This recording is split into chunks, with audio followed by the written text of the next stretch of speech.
All right, hello. I'm Alex Marland. I am the Jaroslawski Chair in Trust and Political Leadership in the Department of Politics at Acadia University in Nova Scotia. And I'm here with Beatrice Wayne, who is the Director of Research and Policy at the Samara Centre for Democracy in Toronto. Hey, Beatrice. Hi, happy to be here. All right. So listen, today we're going to be talking about some themes that I think are of interest to both of us and hopefully to viewers or listeners. And they're really drawing on a couple of reports that the Samara Center did. So one is called Party Favors, How Federal Election Candidates Are Chosen. And you can find that easily on the Samara Center's website. And the other one is was written by Alison Lote, who was involved with the Samara Center right in the early beginnings. And she ended up writing a piece for the Canadian Parliamentary Review that I find very useful. It's a useful, very succinct article called Member of Parliament, A Job with No Description. And so those particular readings are just be an anchor for us to have a chat and a conversation. So Beatrice, based on the research and what you're aware of, let's talk about, becoming a candidate, a party candidate in Canada. Is it easy to do? Is it tough? What are your thoughts?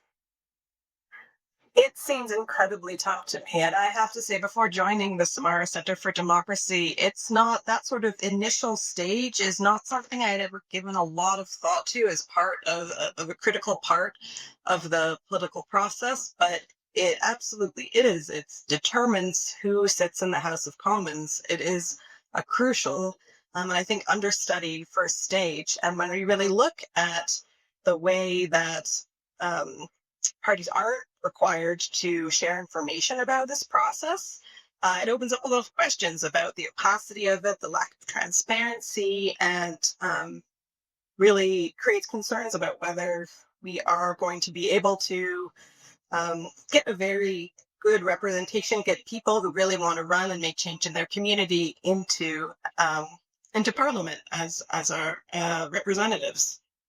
Yeah. So the first step, if you want to become a party, the first thing is even selecting a party is a thing, right? Because, as you know, if you are trying to get into Parliament or even a provincial legislature, if you are not affiliated with a political party, your chances of getting in are very slim. It's something like 99.9%. And I know that because I've looked at the numbers, percent of people, rare to get in as an independent. So you pick a party. And of course, you need your party to be relatively successful to give you that boost. But you don't just say, hey, I'm going to run for this party. Walk us through what happens when you want to get involved with a political party and be the candidate. Well, I think being involved with the political party is one thing, being a candidate is another. And I think it's so dependent on where you are in your connections to that political party, because in many cases, it's not going to be a nomination race, right? In many cases, that EDA will actually have a candidate hand selected for them by the party. So I think in our party favors research, which was from races from 2008 to 2015. So we looked at all nomination contests across the country from that time period. Only 17% of those races were competitive nomination races, meaning that more than one person ran for that nomination race. A large number of these contests were appointed. They weren't races at all. Somebody was hand selected. So if you were interested in running in that riding and the party already chose to appoint somebody else, you could be completely out of luck.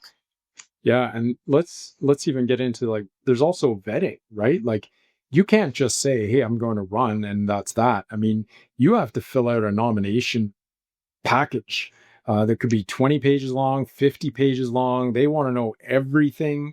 I've seen these documents. They even sometimes ask, like, have you ever been caught plagiarizing in university? Like, I'm not kidding. Like, they ask for your social media passwords. They ask for your entire life, basically. And can you imagine, like, giving this over to strangers to apply for a job? It's kind of strange. If that information means that the party chooses not to let you run as a candidate, we don't learn about this. a lot of time, a lot of work to collect the signatures to run, and you can be disallowed without having a clear sense of why that's the case. Yeah. So, the party might find something in your history. Often it's social media. The way that I've seen things happen is if you want to be a candidate and they find something in your social media that was relatively recent that is objectionable, that's very different than finding something from your past.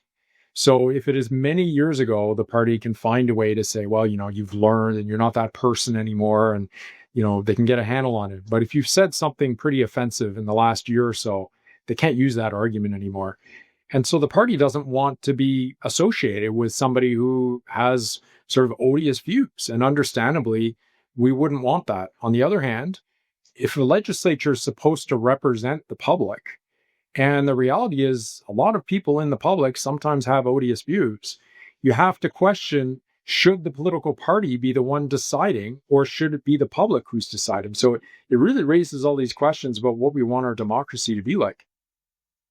It really does. But I think the key question is not just the party's ability to make this decision, but also the public's ability to know that this decision has been made and why. And I think that's really a key factor in it. Okay, so let's pretend that you actually you're deemed to have a clean record. You get a clean bill of health. You're approved. You can go forward to become the candidate. You now face a contested nomination or acclamation. Can you talk to me about that? Sure. So the reality is that there aren't that many contested nominations. I mentioned earlier, only 17% of the races that we tracked from 2008 to 2015 were competitive. So that was more than one person running. I think this is important to consider when we consider that there's a lot of ridings where the conclusion of them is foregone. So they always go for a particular political party. Of course, there's always an element of change, but the most likelihood is that it will be a conservative riding, a liberal riding, an NDP riding, a Bloc riding. That there is very little chance they will go in a different party direction.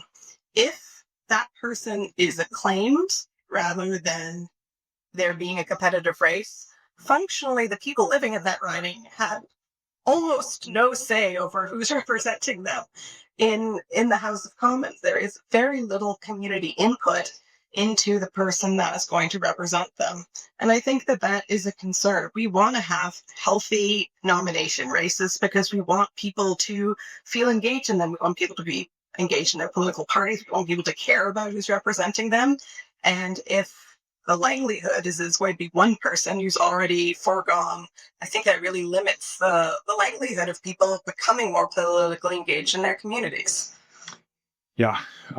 So we've got all that to consider. And now let's say you end up winning a nomination race where members of the party end up voting for you and say, yes, you will be our candidate, or you're acclaimed because nobody else came forward. And so now you are the official candidate. That's that then, right? What happens next, generally speaking? Sometimes people don't run, not because there's one person who's come forward and they feel that person's stronger. They also don't run because nomination races can be really short and they can be called at a very last minute.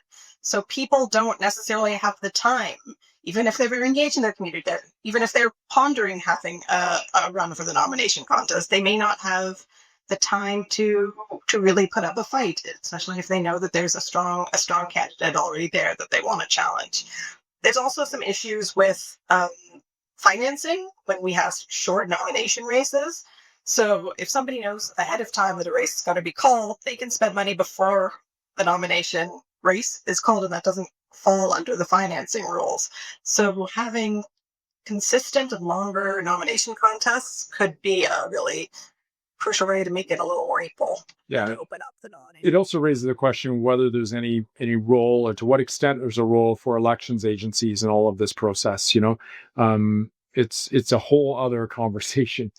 These are exactly the kind of things you can read about in Party Favors, how federal election candidates are chosen, the document that's available on the Samara Center's website.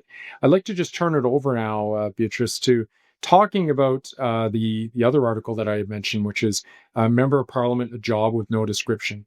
And just the title of that article alone says a lot, doesn't it? I mean, the politicians I've talked to over time, they just find it's amazing. They arrive in Ottawa or a provincial legislature, and they just can't believe they're here, and really feels this sense of history and tradition and all the weight of the world, and they just feel so important and excited. And then you start realizing you don't know how the system works, and you're trying to figure things out. And sometimes by the time you figure it out, you're into another election campaign. So maybe talk to me a little bit about the idea of member of parliament, a job with no description. I also love the title because I think it is a real click for people when you hear it and think, how would you define the job description of an MP? And knowing that there's no consistency across members of parliament themselves, that I think this opens up a lot of really crucial questions, partially because if we're thinking about it, if we don't have a job description, then can we know what the qualifications for an FP are? Can we know what the skills we want to see in the people that we're voting for are? If we don't have a job description, what are we considering when we are choosing to vote for candidates? And I think there's a big can of worms that gets opened up there. Yeah, I remember so vividly. I was interviewing a Liberal MP in Toronto, in fact. And I was talking about, why isn't there more clarity about the role of the job, especially when you're recruiting candidates, right? Like, so not just once why don't we have more training? Why don't we explain what's involved so that you don't just arrive and you're suddenly there in Ottawa or a capital city in a provincial legislature trying to figure out why isn't there training? And this Liberal MP said to me, it doesn't matter what party he was with, but he just said, "Are you kidding me?" He said, "We would never tell them that because if we did, they wouldn't want to run." And it was a shocking comment to realize, like, wow, if we actually expose the warts of democracy, maybe people wouldn't want to be election candidates. Well, this was something we heard at the Sahara Center quite a bit when we made a podcast, Humans of the House, because people were worried that being so forthcoming about those warts, about the challenges of the job, would actually be cool people on wanting to ever run for office, whether municipal, provincial, or federal, that it would scare them off. But I think being honest about the challenges is the only way to move forward and finding solutions to them. Yeah, and that starts by talking about things, and that's why the Samara Center for Democracy is, to me, a pivotal resource in a lot of the work that I do, because what it does is it really, the research publications, the podcasts, and others shines a light on things that otherwise we wouldn't hear about. So I certainly encourage people to pick up that publicly available resource, Member of Parliament, a job with no description, and give some thought as to why it is that there is no job description and why it is that our poor elected officials have to figure it out for themselves a lot of the time. So that's a summary of those particular readings. Beatrice, thank you so much for taking the time to chat with me.